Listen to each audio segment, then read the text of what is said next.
All right, everyone, it is 1:31, so we will go ahead and get started. Just so everyone's in the right place, you are at the Data and Systems Integration meeting. So we can go ahead and start with welcome introductions. So I will start. My name is Joy Andrade, and I'm on the HPI board. Hi, I'm Liz Sheehan. I'm a council member, and I'm also on the HPI board. Hello, I'm Sherry Kingston. I'm with MCCC Mountain Call. I'm the administrative assistant. She's lying. She is more than that. She does everything. I'm Pete Collins. I'm with Mountain Call Means of Care. I'm Jackie's go-to. Anything she wants done, she doesn't want to do, she calls it done. Christina Ellison with New Beginnings Bluegrass. Billy left, member of the board. Daryl Watkins from RVU case manager. Janelle Laws with RVU, Thomas Housing Advocate. Alicia Pires, Volunteers of America, United States. Edward Charles from Marty Jones, Connection Council. Jeff Herron, Manager, LFUCG, Office of Homelessness Prevention and Intervention. Marissa Webb, Continuum Care Coordinator. Adam Kuhn, HMIS Data Analyst. Awesome, and I think we missed you. Sorry, he just took a drink. Amber Cronin, I'm here for David. Awesome. Alrighty, great. So the next item is to approve the minutes from December 4th, which is quite some time ago. We did not meet in February. Yes. So I don't know if we've all had a chance to review those, but if there are any changes or suggestions, please feel free.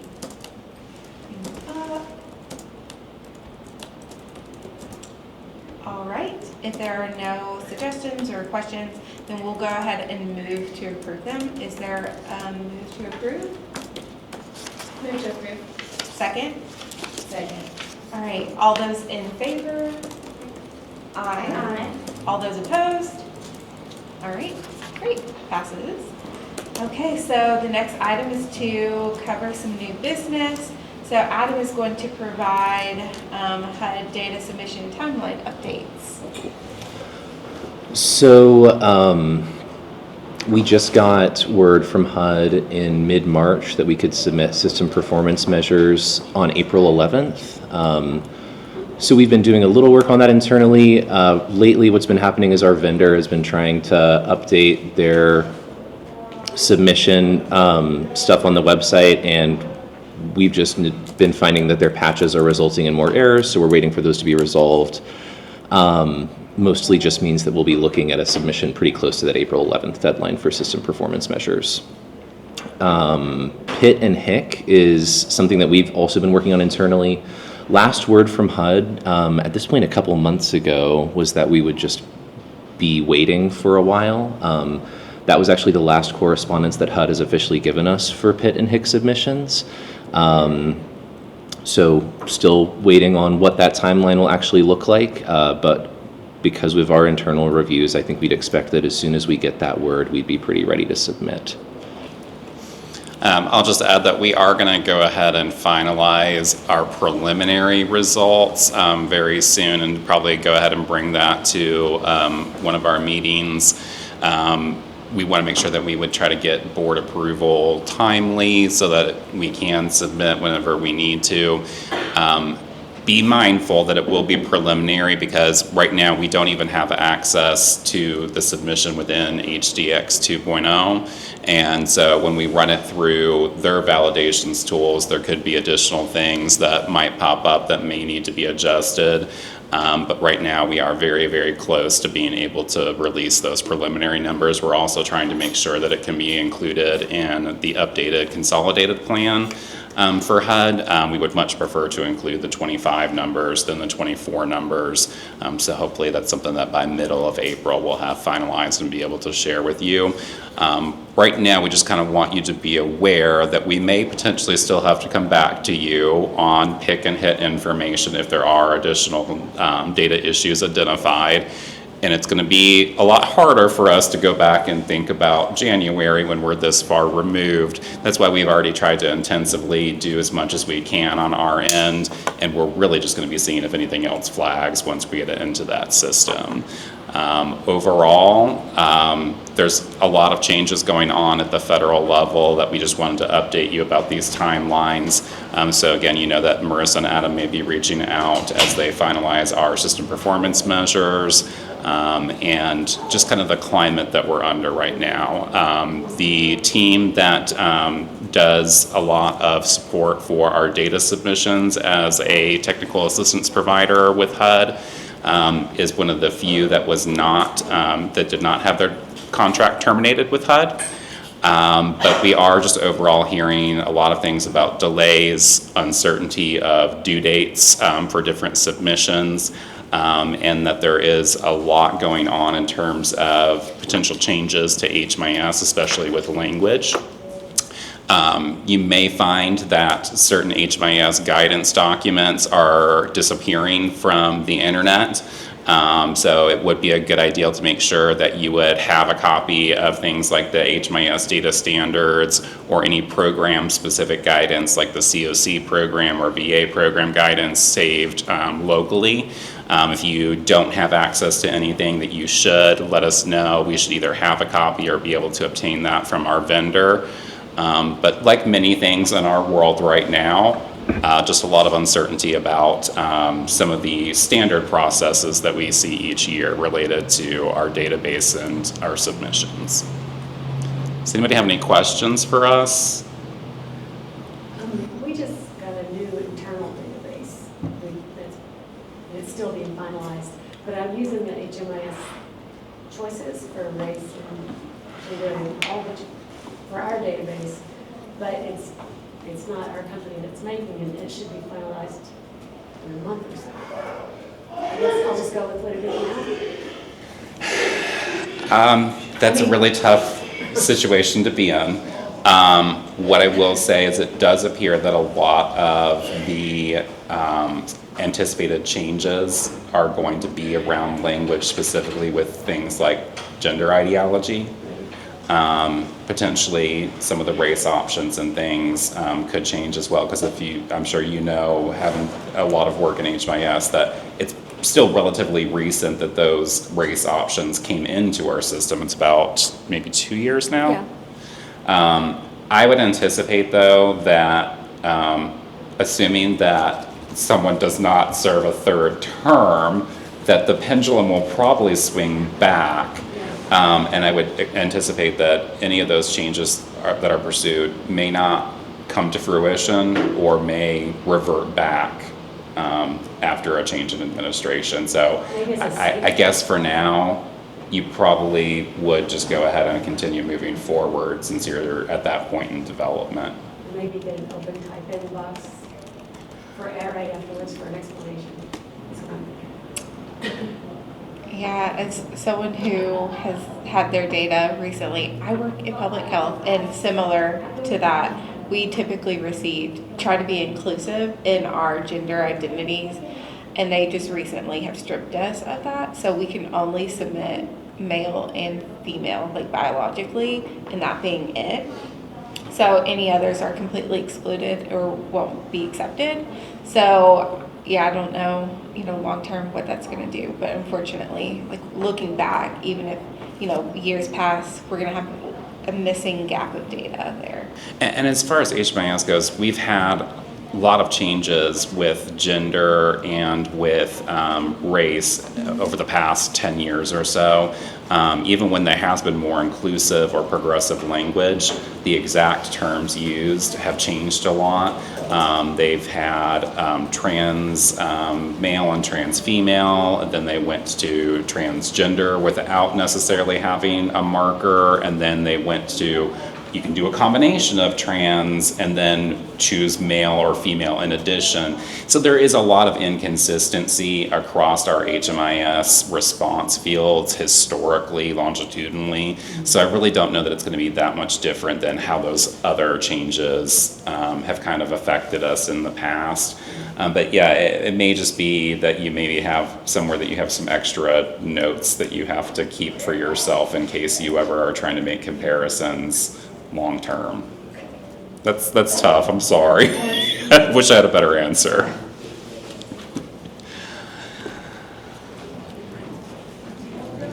you all have anything else to add about this? All right. Then I think Marissa. Okay. I can take it away talking about winter weather, some preliminary data that's coming out of that. You can find that on page 7 of your packet. You should be aware that this data is just from HMIS, so it is solely looking at our providers and our partners who we're utilizing HMIS as a tool. The total served through our winter program, this is the entire season until March 25th when this material was provided to you all, was 247 individuals. You can see that age breakdown as well. That pretty closely reflects our system as a whole, with the majority being within that like 35 to 60 range, and then tapering off dramatically at the ends. We also looked at race and ethnicity, with 63.2% of folks who are in the winter weather program being white and 30.4% being Black, African American, or African. That pretty much does reflect our system at large, right? The entire homeless system, with about 30% of folks identifying as Black, African American, or African, both within our system, general population, as well as here within our winter weather. It is a little bit less for our folks who identified as white, and that was just because we had a lot of more folks that indicated multi-race. The average length of time that was within our program, for those who stayed within the program, it was 95 days. And for our leavers, it was 55 days. And then our median length of time for those who stayed within the program, 104 days versus 44 days for our folks who left. So we definitely saw a lot more folks who remained in the program. They had stayed in the program by the end of this data set. So a pretty significant jump in time from our last year's average and median length of stay within our Hope Village model last year in comparison to this year. Going back to demographics, we did have an increase in the percentage of those who identified as women who were in winter weather, with 47.4%. That does not reflect our general population. We see a much lower percentage of women who are just generally experiencing homelessness within our system. Part of the reason that we did have such a high percentage here, of course, is that we have limited shelter options, with the Salvation Army pretty much consistently being full for the entire winter. And without that expanded capacity, it did mean that we, at least for us in making prioritization, that was something that we looked at, was if Salvation Army was full and we were trying to make referrals, and it's somebody who potentially could not go to Salvation Army because it was full, potentially being placed, versus maybe a man who said that he could go to Hope Center but just didn't want to, for example, just because of the capacity of our two shelters and because they are extremely binary and based on gender. The number of conditions, so our number of folks who indicated that they did have a disability, we have several that said that they had 3 or more, or at least 2 disabilities. So we're definitely looking at a good handful of our folks having some kind of disabling condition. I think that this is pretty much to be expected when we have a program that's specifically trying to meet the needs of folks who cannot otherwise access shelter, right? Maybe they cannot access shelter because of a physical disability, because of a mental disability, for example. As for our special populations that were in the program, we had 8 veterans. We had 7 children under the age of 18. Again, it's important to remember that this is just coming from HMIS. And then those who had a history of domestic violence, 89 individuals indicated that they did have a history, but within 90 days, that was about 7 individuals. Moving on to maybe some measures of similar to how we evaluate our entire system. Looking at income, over 50%, 56.7% of clients entered into the hotel program with zero income. So because they entered into the hotel program with zero income, and I think probably because of just the model, it's not super surprising to see that our exit destination, the biggest one, is a place not meant for human habitation. Just because that's the reality. Without any income, it is really difficult to move towards permanent housing placement. 21.3% of clients entered into the hotel program with income of between like $500 and $1,000, and then only like just under 10%, 9.6%, entered into the hotel program with an income of anywhere between $1,000 and $1,500. So when we're thinking about the ability for folks to move into permanent housing with maybe just some some light targeted case management, right?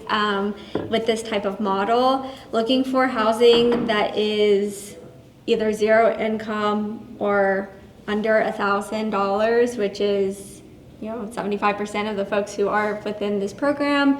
It's not super surprising that our exit outcomes look the way that they do, with the majority of folks, like I said, being a place not meant for human habitation, and then closely followed by emergency shelter, jail, prison, or juvenile facility. And then when we look into our permanent section, that's over there on the right-hand side. We have 2 clients who are staying or living with friends permanently. About 8 clients that moved on to a rental with an ongoing housing subsidy, and 3 clients that moved on to a rental with no housing subsidy. And those are pretty much all of our positive exits, permanent exits, I should say, not positive, permanent exits for winter weather. And I'll just make a note that obviously this, given the timeline that we would send out this information, does not include those who were in the program as we closed yesterday. So there will be some changes when we look at that. And the other thing being that this program is going to struggle, just like a lot of our emergency shelters, in terms of not always having the opportunity to collect this information. And so you are going to see that we do, part of the reason we have such a high rate of those that exit to a place not meant for human habitation is because there's scenarios like someone was kicked out of the hotel in the middle of the evening when we did not have a staff member present, short of security or hotel having the ability to tell us where an individual communicated that they intended to go. We just may not have that information available. So to avoid giving a non-locational value like other, we just would default to using the place not meant for human habitation, which is a practice that a lot of our emergency shelters have adopted in order to reduce their destination error rate. I know it's preliminary, but questions, comments? Good question. Sorry, Marissa. So for the income, what time period is that? Is that like monthly? This would be their monthly income. Okay. Yeah. And I would keep in mind that, again, data collection challenges, something like income, trying to receive income updates from participants and being able to track those over the course of the program is extremely difficult, just given the kind of light contact that case managers typically have in that kind of a program model. And I think that also there's a little bit of a fear from some folks of, if I suddenly report additional income, am I going to have the ability to continue to participate in this program and stay in the hotel? Other questions or thoughts? Is there like a hard date that we have to have all of our people exited in HMS? I know as soon as possible. I say this because like a couple of people are still in works of housing and we've been working on it, so I feel like that's positive and I want it to reflect in HMIS, but as of 4/2, they are not physically in their place yet. I don't have a hard date for you, especially because I know that you'll get it done quickly anyway. What's the reporting time that it had to be? I think we'll probably be looking at it early next week if you've not exited these clients. Like, give us a heads up. But thinking about exiting these clients and then maybe getting some more accurate exit data, right, as the program has ended. Some things that we have, or at least that I've thought of information that I think would just be helpful in having a more robust view of the success of our winter weather program. Things like the zip code of folks as they access winter weather, greater analysis of the demographic comparison to the homeless system within the Lexington population at large.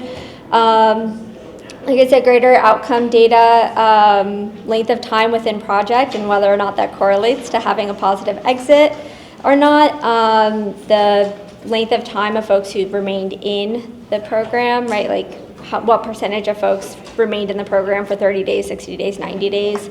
And then also something that I know I've asked, I think nearly everybody here, but if not, please complete the provider survey if you participated in the winter weather, because that is really important, because we have collected participant feedback. We are planning on collecting hotel feedback, and we also need provider feedback. That way we have a more full picture of the realities of operating this type of winter shelter, not just for participants, right, in these numbers, but the actual potential challenges and toll that it may take for those who are in the program, as well as our providers who are helping to facilitate this type of program.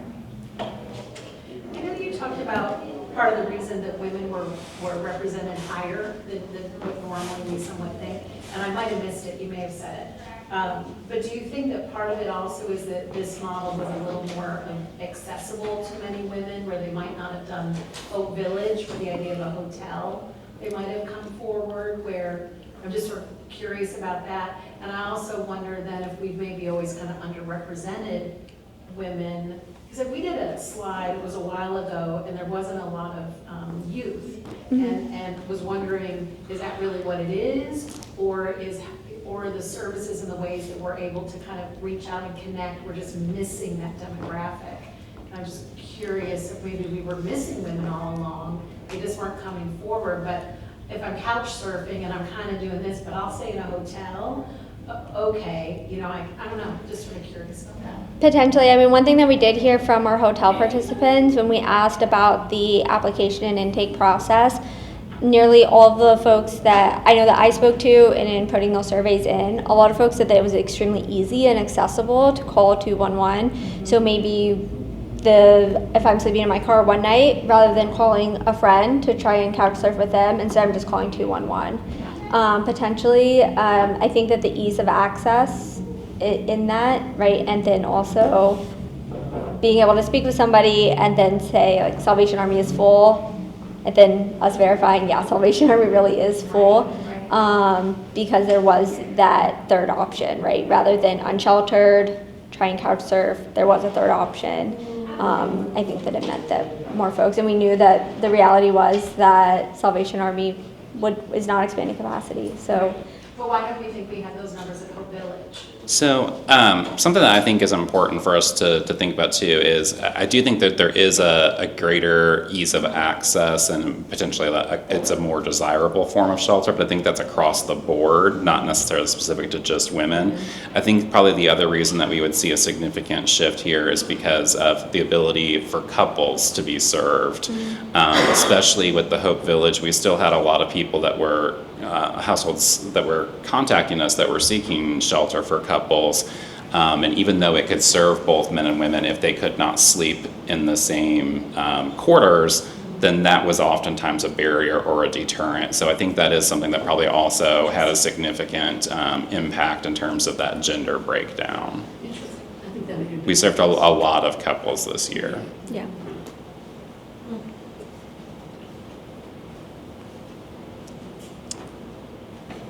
These are good questions. Definitely, if you have others, feel free to engage with those, because as we work on trying to complete our shelter study and we look forward to what we want to try to pursue both for permanent and seasonal shelter models in the future, I think interrogating our data is a really helpful way to help us look at this critically and think about challenges, benefits, and how design impacts things like access and outcomes. Well, we did the K-Camp a couple of years ago, we had one. We had 5 or 6 couples that were in cars that would not go to shelters because they didn't want to separate. Yeah, and I know we're still looking at this year's point in time count data, but last year in the unsheltered data, it was like either 49 or 50% of the unsheltered persons were part of a multi-person household. So they usually were either couples or sometimes kind of mixed families of different adult children with their parents, situations that don't neatly fit into sometimes our shelter system.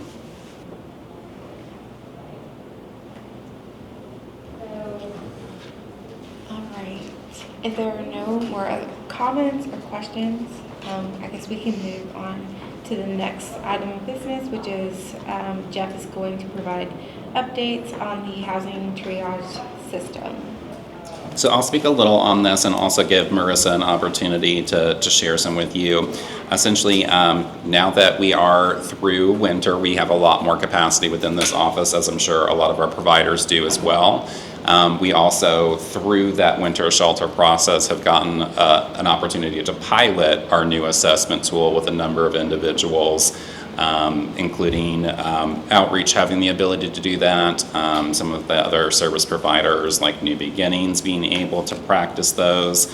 I think Greenhouse has been able to do some of those.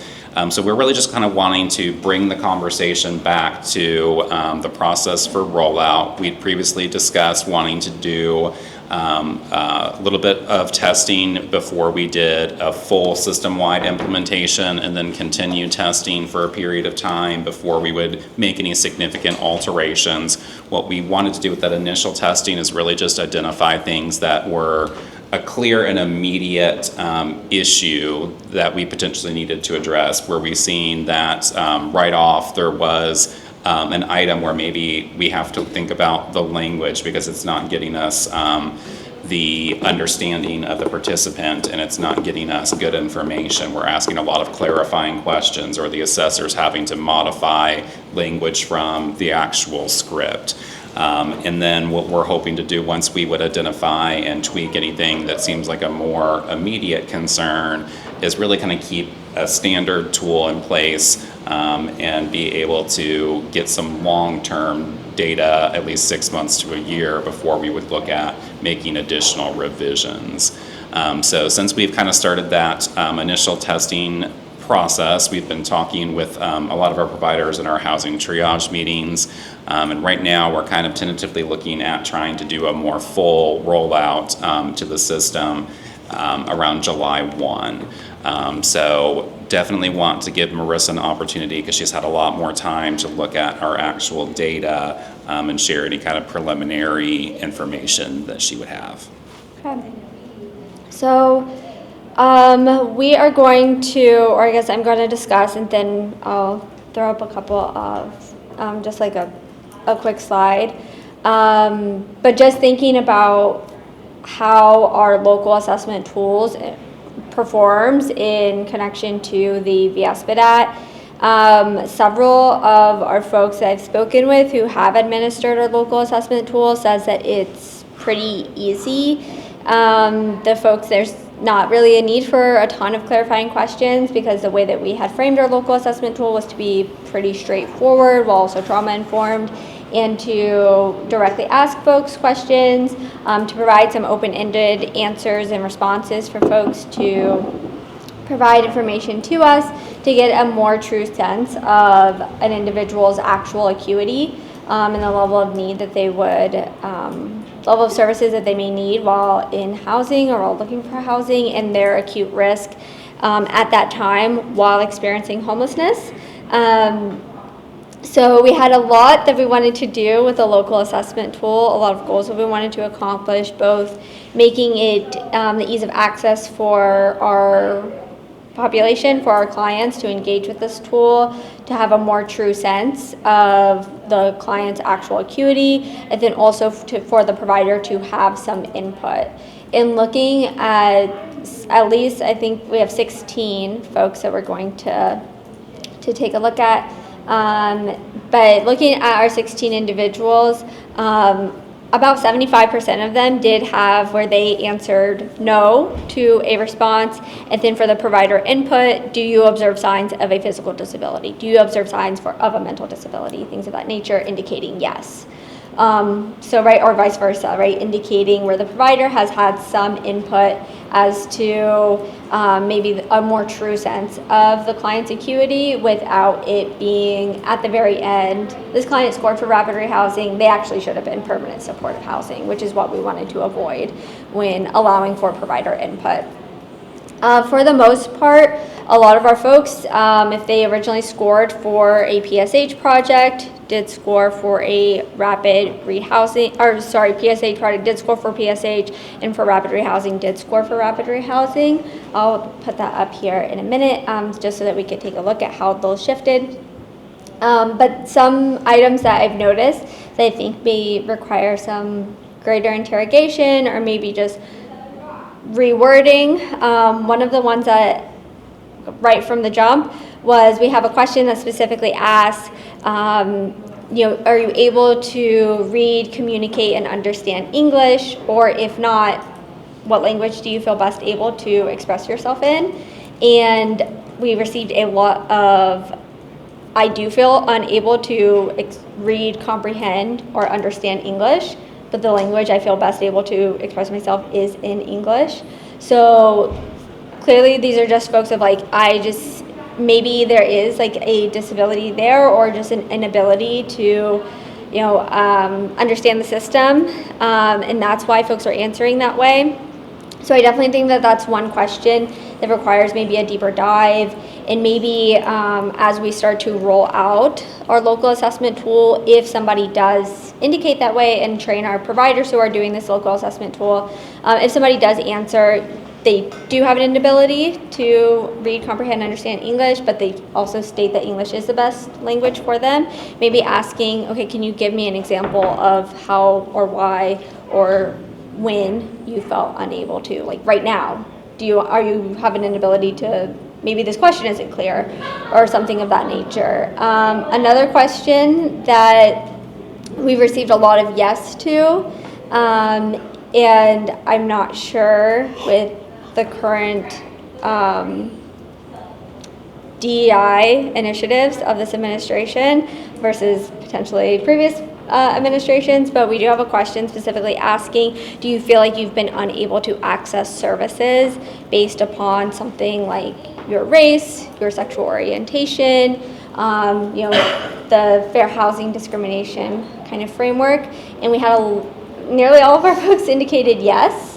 And not all of our folks indicated that they were, a marginalized community member, either sexual orientation or race, for example, gender.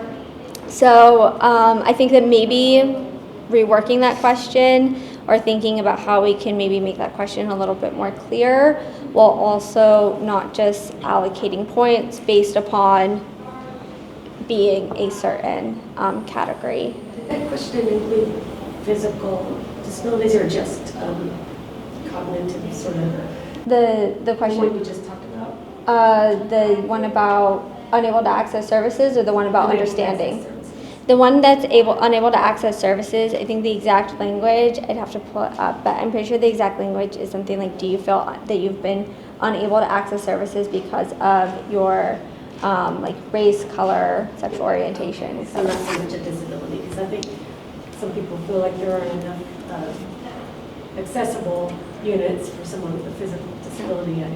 And I think that's a good point. Maybe the question is being interpreted as just any type of this service just felt like it was discriminatory against me, but not discriminatory based upon these things, right?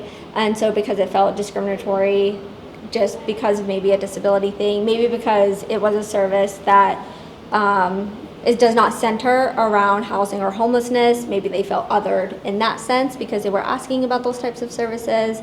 For example, I think that that's a really good point, right? Maybe the broader sense of discrimination, of feeling as though you've been discriminated against, is there, even if it's not necessarily kind of tackling what we're trying to do, you know? I'm kind of having similar thoughts because I'm thinking about our experience of talking with folks as we're closing winter shelter and they're looking for other options. In terms of people like looking for other hotels, looking for housing, and some of it could just be thinking of their position or status as a person experiencing homelessness. They might feel discriminated against, and maybe that's something that's prompting some of those yeses. That might be something where we could get some lived experience input that would really help us understand how that's being interpreted. Like carrying their bags with them. They feel discriminated against because that privacy is linked. Right. I'm receiving different treatment because maybe I'm coming in with all of my belongings and somebody's immediately potentially clocking that as, oh, this person's experiencing homelessness versus somebody who's not. Yeah. It's not something that is unique to that type of question or just our population. Speaking from my past experience in working in fair housing and anti-discrimination work, if you ask somebody, do you feel like you've been discriminated against, they will nearly always say yes, because somebody may feel discriminated against because they are wearing glasses, right? Because they're not a part of the in-group for whatever the situation is. But we really want to try to make sure that we're maybe targeting both that we want to talk about, right? On an inability to seek services because of experiencing a housing crisis, and maybe an inability to seek housing crisis services because of these other factors, potentially. I think that's another important point too, that it's not just necessarily about marginalized groups, but even persons that are of majority groups can express feeling discriminated against. We frequently receive calls from people that allege that, only this group gets housing and resources, only that group gets access, and sometimes it's not the claims that you would expect. So I'm going to try and see if I can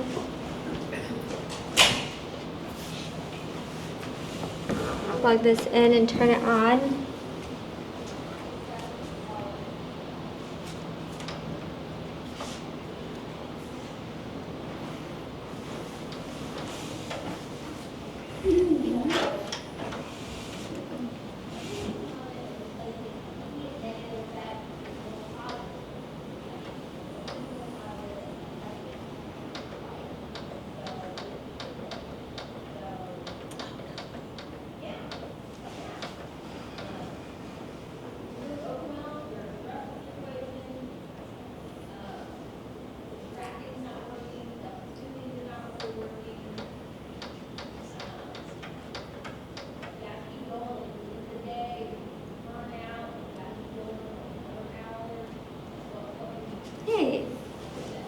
Okay, so all of these clients are going to be client like 1, 2, 3, and 4. It's just showing. I know. Okay.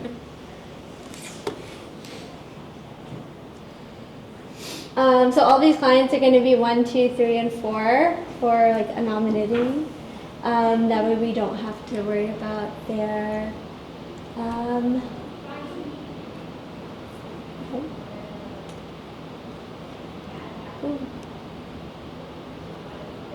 let's let that go away.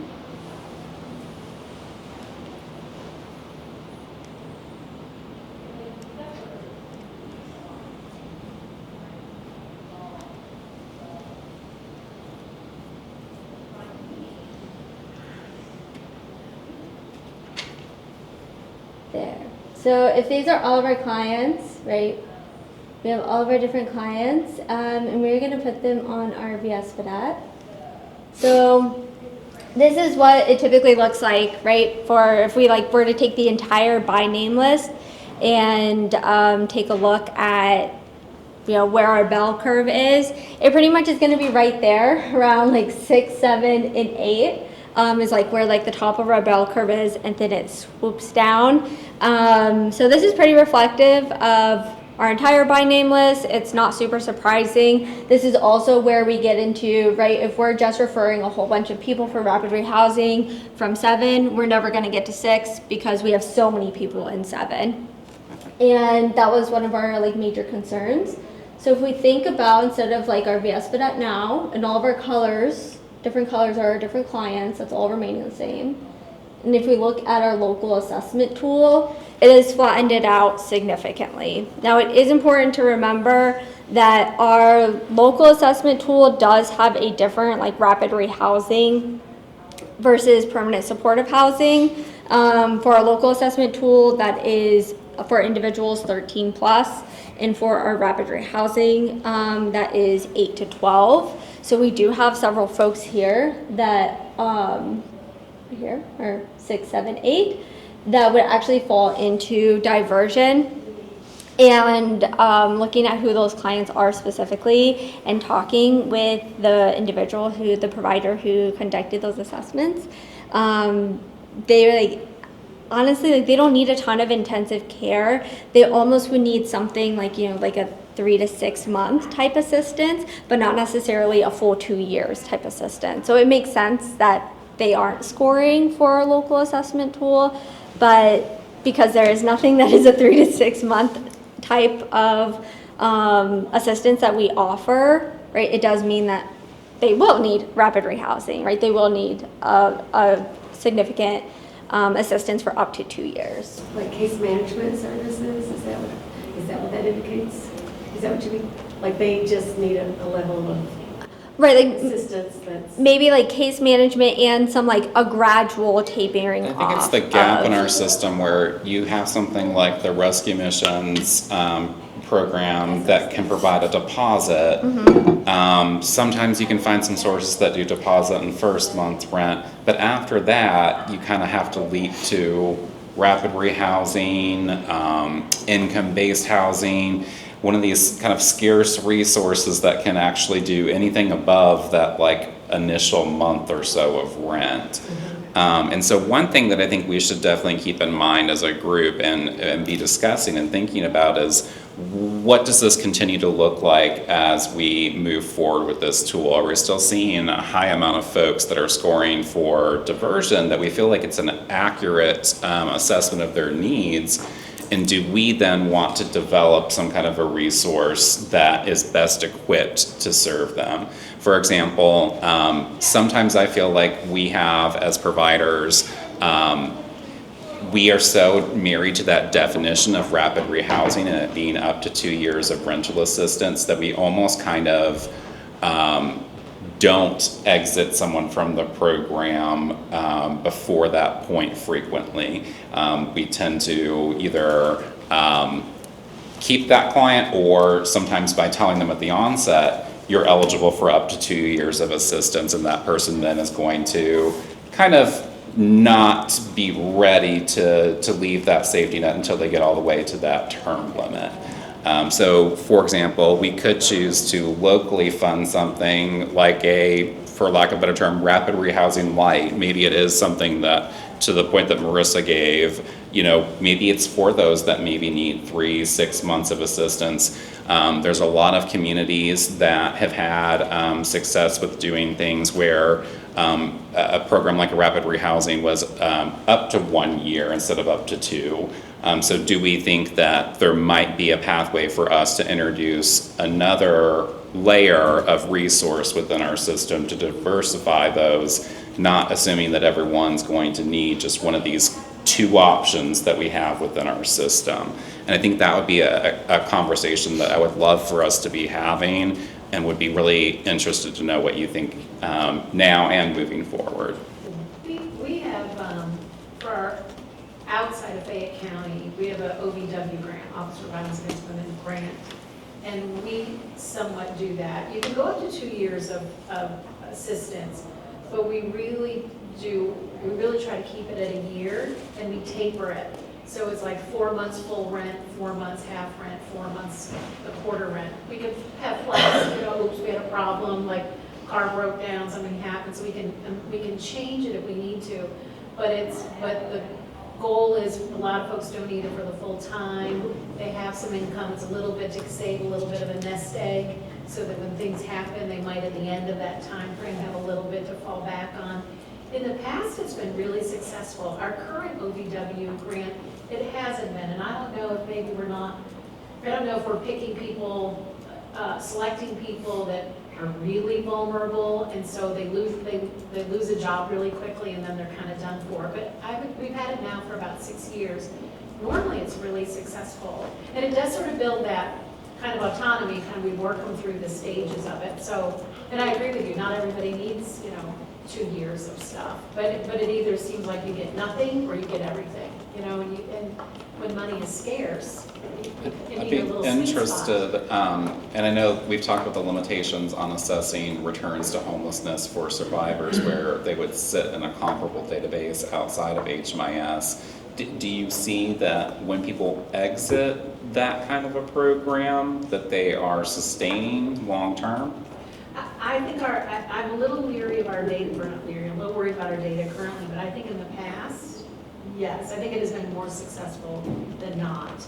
They just needed a little extra, they needed to get something to get them going, and they needed a little extra support. But they had a bit of a track record of maintaining housing in the past, but they just had this influx, in our case, in domestic violence. It kind of shook their financial bit up for a space. So I think it could be extremely successful. I don't know why we're struggling right now. Pardon? Our veteran program, Is that what it is? SSVF, the shallow subsidy, Foothills is very successful with them. When they pay half of the rent, our guys keep jobs, just so they can pay their portion of the rent. It's wonderful, the way that they've got it set up, and it works. It really does. We've got people in our rapid rehousing now that refuse to get a job, refuse to do counseling, refuse everything. And one of the guys told the worker, well, I've got 2 years, I'm going to get hurt. See, and we do sometimes get that kind of comment, and I wonder how much it's a kind of a self-fulfilling prophecy. At the beginning, we're telling people that this is the program, so they end up meeting exactly that structure that we're implementing. Right. Yep. Is there a way, or if we're not able to attach to it some, on their part, some goals, some milestones that they reach after they're into the rapid rehousing, so we see that they're gonna be able to support themselves out? I mean, I think, for one thing, if we were to do something with local dollars that are not HUD dollars, then we obviously do have certain flexibilities. I think, for example, we've seen sometimes a need for folks to probably be connected with something like permanent supportive housing, but for some factor, maybe they are scoring consistently low even on something like a full SPDAT. And so it makes it challenging for us, or they're not meeting that chronic homeless definition that HUD would require of us. So they're kind of blocked from getting the level of resource that they need. But I also would think about keeping true to what our philosophy is in terms of being housing first and low barrier. Do we think that anything that we would impose is truly benefiting the individual and the programming, or do we think that it has potential to become higher barrier? Because are we shifting back to a full-on like housing readiness model? I think it's all just a conversation that we need to have about what we think are the right supports and what we think is going to most effectively serve those in our community. So I think that's something that we have a lot of latitude to decide, especially if this is funded outside of a federal funding source that would carry a lot of requirements in terms of design and regulation and eligibility. See, I think sometimes we're enabling them to stay home and do nothing. Where if you could use that second year as an incentive. Okay, if you get on your medicine and you go to counseling and you get a part-time job or get a full-time job or whatever, we're going to pay your rent for the second year. Or happy would be your local dollars, right? Or, Yeah. I mean, if it. Yeah, and I think, another thing that we should think about in terms of, maybe we aren't seeing things like folks getting jobs at the rates that we would like to see, but we also have to think about causation. And oftentimes, because of the way that our system is currently structured, where we have basically just these two types of housing resources, and we are going to focus on the most severe, long-term, high acuity within each range.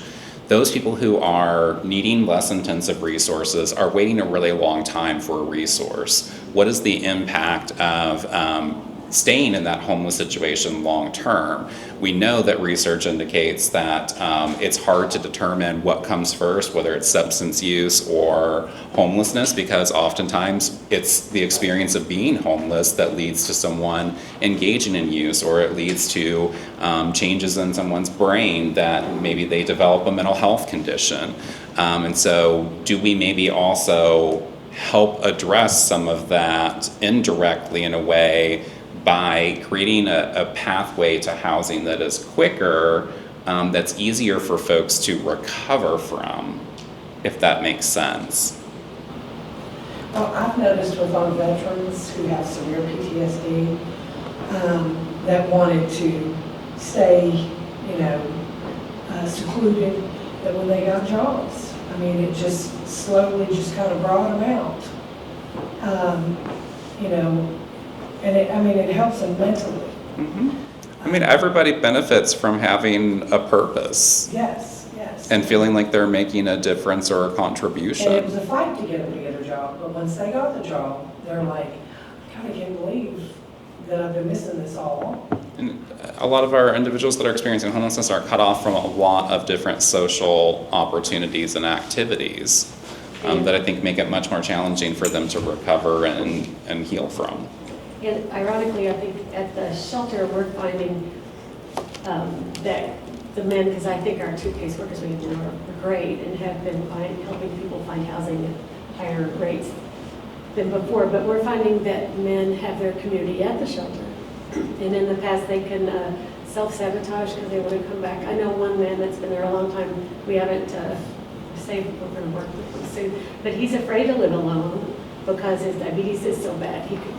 He's afraid he's going to die in his apartment, and that's a real thing, and so we're trying to think, we're thinking about starting support groups for the guys that move out, maybe once a week, have them come back for lunch. And the loneliness, we moved out a fairly young guy that had been there for a long time, he's in his 30s, and just the loneliness and depression of living alone. I think it's, and not having a purpose. If you get a check, and those guys did, and they're in an apartment and not talking to anybody and not having a purpose.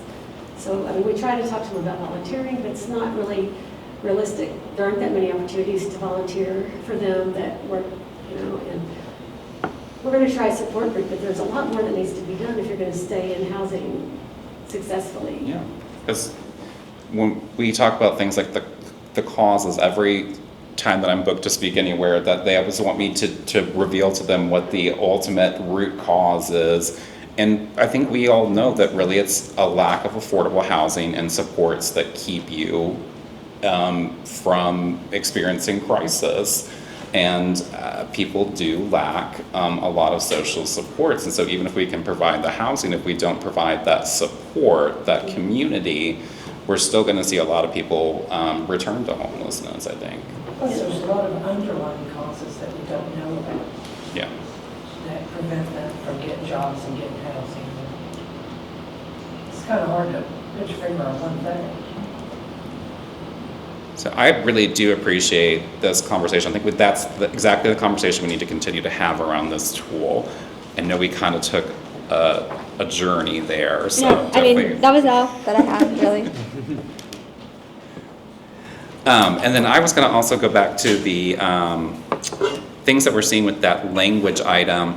Do I recall correctly that we had tried to combine two separate items, one around literacy and one around language of preference? Yeah, that's correct. We had originally had a question about, just literacy, ability to read, write, understand, just so that when folks do come in and it's like, here are the rules, But if you have an inability to read those rules, and nobody is there to explain them to you, you're just like, okay. Versus actually being able to determine, is there a language barrier here that we need to access? And I know that we had kind of combined them for the concern that we had about the length of the tool, but now I'm wondering if we're seeing a lot of people who say that they are having these difficulties, but then they're also answering that English is their preferred language. It could be something like they're responding more in terms of comprehension or literacy is the challenge, and we're kind of mixing the results there, and it's unclear. That'd be something else I would want to investigate with some folks that are participants taking the survey.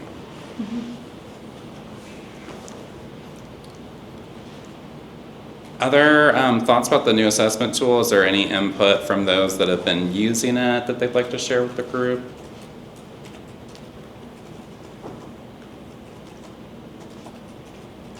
All right. Then I guess you can move on with the by name report.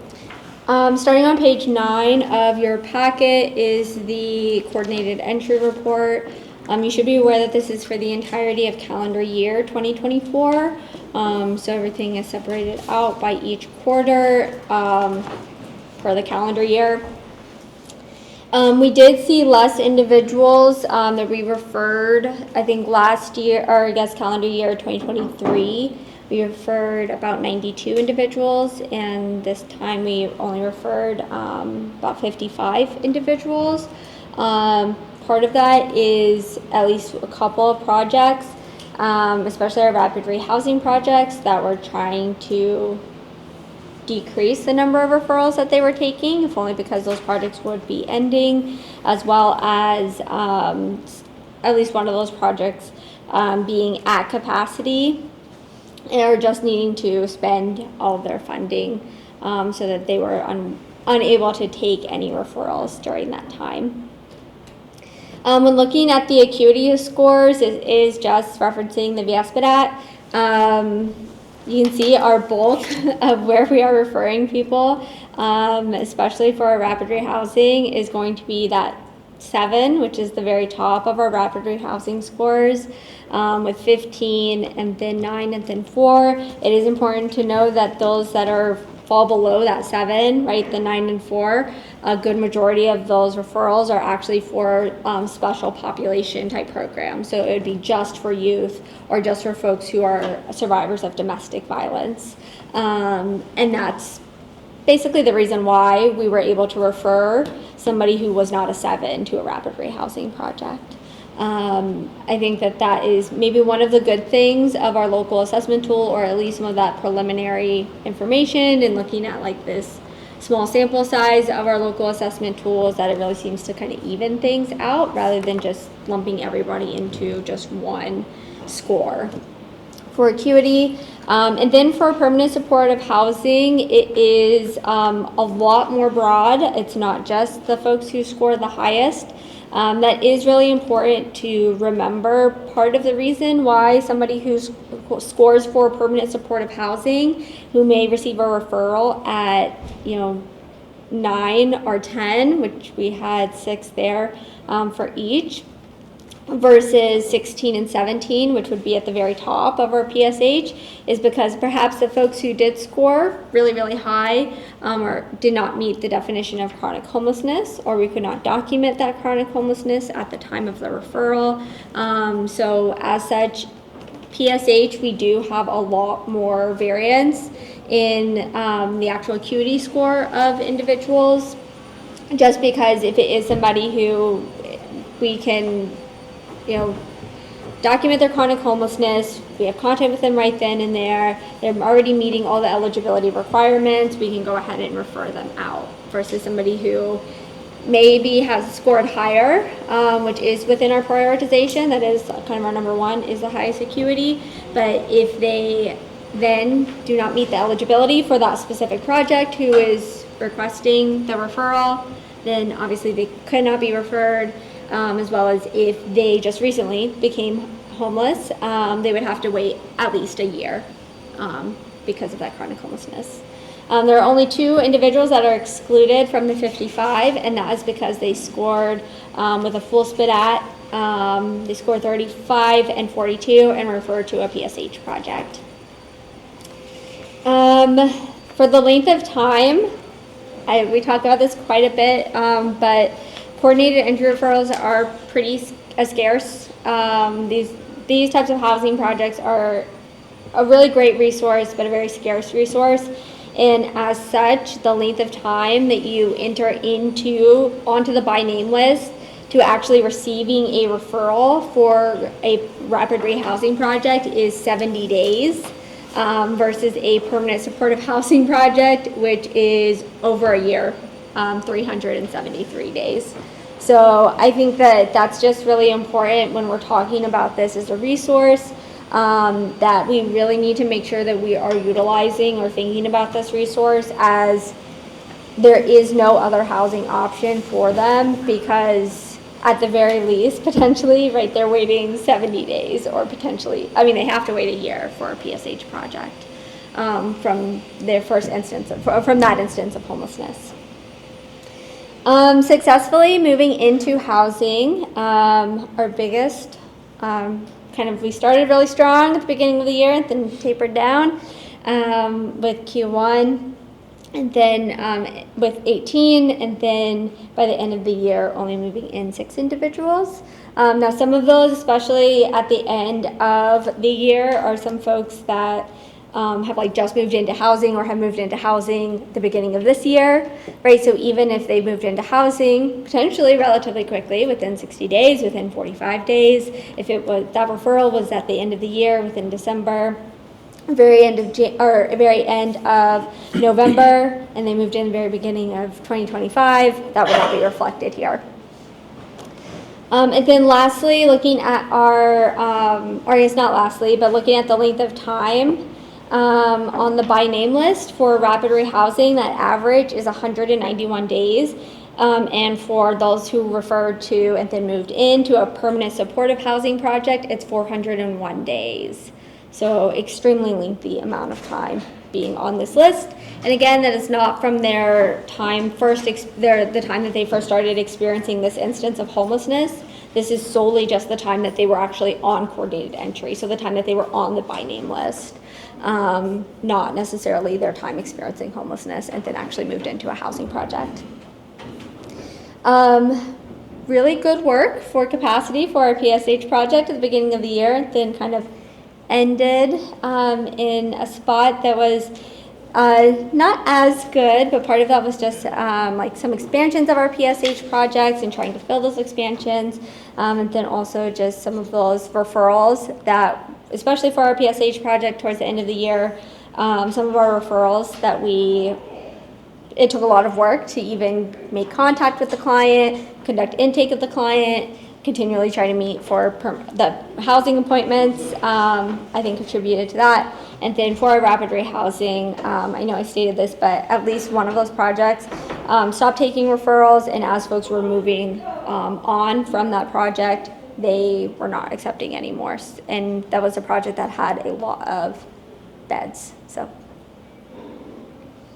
Happy to take any questions. Wouldn't Q4 for PSH include probably the time frame where New Beginnings would have gone under a significant expansion? Yes, yeah. I'm thinking that's definitely part of that number.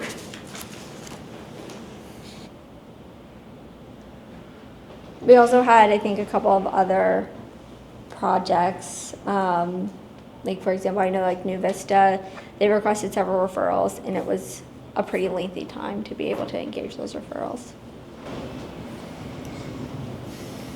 So I'm just talking out loud, and this is purely a selfish conversation, but so looking at Greenhouse, like one of the things that we kind of bump into is, are we a shelter program or are we a domestic violence program, right? So the reality is you come to Greenhouse 17 because you have safety issues, you're experiencing intimate partner violence, but then you're there, so you're kind of emergency shelter, and it seems really weird to exit from Greenhouse 17 to go to another emergency shelter because you're completed the intimate partner violence program, right? So that seems weird. But we've always kind of said it's not a guarantee upon leaving us that there's a house waiting for you at the end of that thing. But I'm curious now, like, looking at this, like, should we change our idea, and this might be interesting for all shelter folks in the room, like, if I know that somebody scores this on a BI, you're eligible for rapid rehousing, I should probably presume you're gonna stay with us for about 75 days-ish. Like, you know, here's about a 3-month program, but do I need to start thinking that a lot of folks are gonna be with us for a year? Because I don't think of people being with us for a year. Because if I did that, no one's coming into shelter. You know, like, there'd be no room for the emergency crisis call people because we would be full up on a year. But it does seem like the ethical thing for the people that you've accepted in, you're gonna need services and shelter support for that year. I think there's a lot to unpack there. I think that we do have to have realistic expectations about where our coordinated entry system is presently. I do think that there's things that we could do that would improve the entire system. We don't do a great job of diversion. When someone calls and wants to access shelter, basically, if there's a bed available, we just say, yeah, come on down. And we don't necessarily take the time to really have thoughtful conversations sometimes that might identify an alternative. One thing that continually surprises me, and I'm aware of some of the reasons why, but for example, with our extended social resource funding for emergency shelter, in the budget, providers can go ahead and propose to use a portion of their ESR funding for things like direct client benefit. It could be something like a stipend, it could even be something like funds that they could tap into to do things like pay a deposit or support someone either exiting shelter or maybe even diverting them away from shelter. Consistently, no applicant requests any funds in that budget area.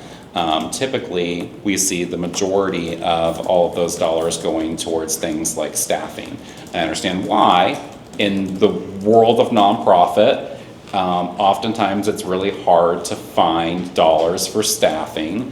So that's often going to be an area that a lot of people are going to want to put those dollars.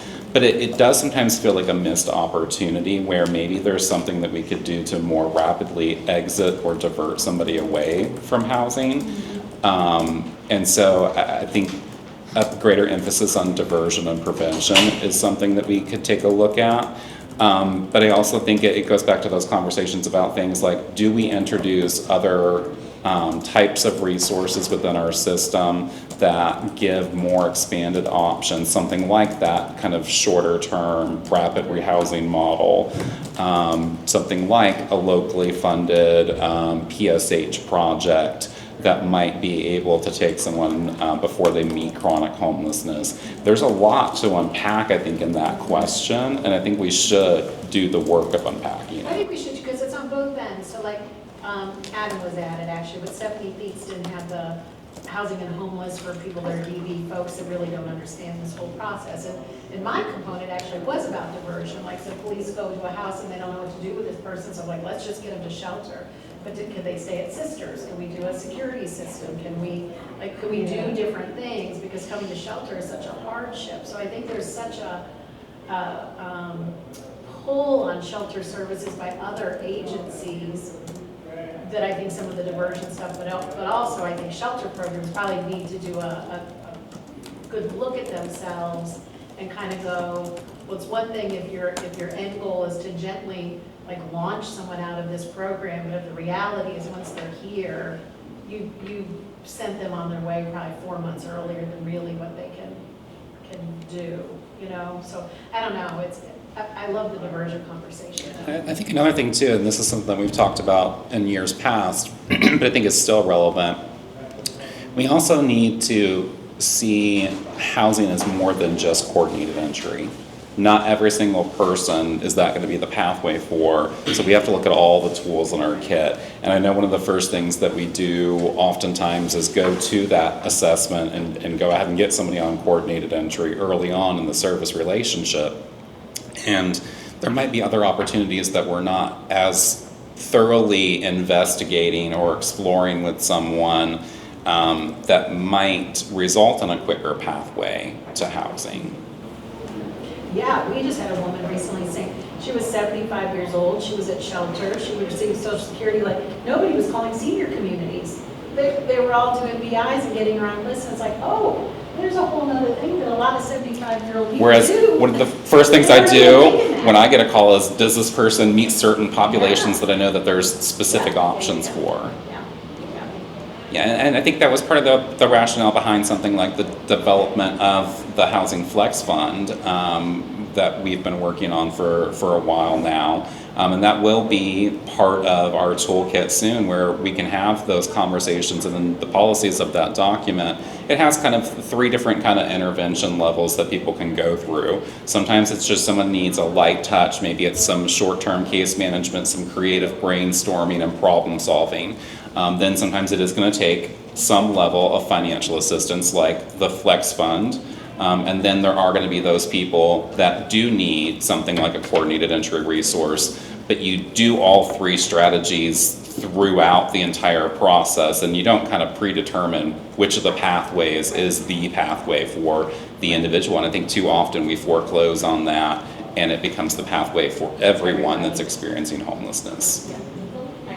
I think this also speaks to our local assessment tool, having those like 5 individuals who scored for diversion. Right, they did not meet that 8 to 12 range for our local assessment tool.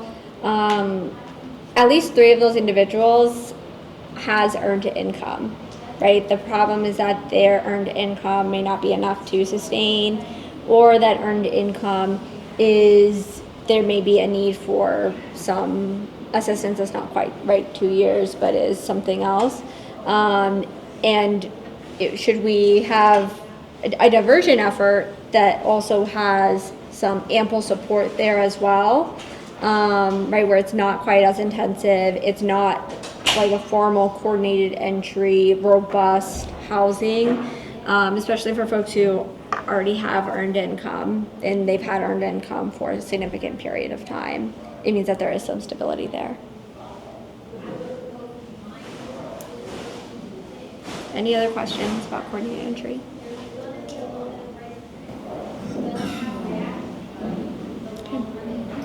Alrighty, thank you guys so much for that.